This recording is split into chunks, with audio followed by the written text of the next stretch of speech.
దునియాల ఎవ్వరికైనా ఒక్కసారైనా అమెరికా పోయి రావాలి అని ఉంటుంది. ఎందుకంటే అక్కడ చదువులు, సంపాదన, మనుషుల తీరు, అలవాట్లు మొత్తం అదో కొత్త ప్రపంచం. అందుకే పోనీకే అక్కడికి వచ్చే వీసాల కోసం నెలలు, సంవత్సరాల పాటు తిరుగుతుంటారు జనాలు.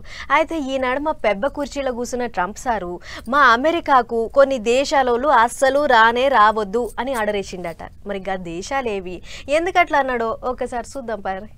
అబ్బో, ట్రంప్ సార్ మంచి షర్తుగల్లోడే ఉన్నాడు. ఎట్లా అంటే మున్పు అధికారంలో ఉన్నప్పుడు కొన్ని దేశాలను అమెరికాకు రావద్దని ఆర్డర్ ఇచ్చినుండే కదా. అగొగ్గా ముచ్చట్ల అప్పట్లో కోర్టు కేసులు ఎదుర్కొందట ట్రంప్ సర్కారు. అందుకే ఈసారి అట్లా కావద్దని ఏకంగా 12 దేశాలు అమెరికాలో అడుగు పెట్టొద్దని జిజ్జు పట్టిండట.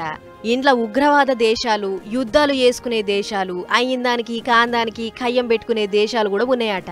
12 దేశాల లిస్టు తీస్తే Afghanistan, Burma, Chad, republic of Congo, equatorial Guinea, Eritrea, Haiti, Iran, Libya, Somalia, Sudan ఇంకా యెమెన్ అనే 12 దేశాలను మీరు మా తానికి అర్కీజ్ రావద్దని ఆర్డర్ వేసిండట. వీటితో పాటు ఇంకో 7 దేశాలకు చిన్న కండిషన్లు పెట్టిండట. ఆ దేశాల లిస్టు చూస్తే Burundi, Cuba, Laos, Sierra Leone, Togo, Turkmenistan ఇంకా వెనిజులా అసొంటి దేశాలున్నాయి.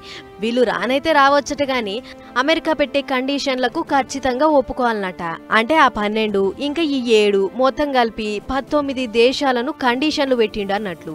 ఇక అదే ముచ్చట మీద మాట్లాడుకుంటా మా అమెరికా దేశం రక్షణ కంటే మాకేది ముఖ్యం కాదు, అందుకే ఈ నిర్ణయం తీసుకున్నా అన్నట్లు చెప్పిండట.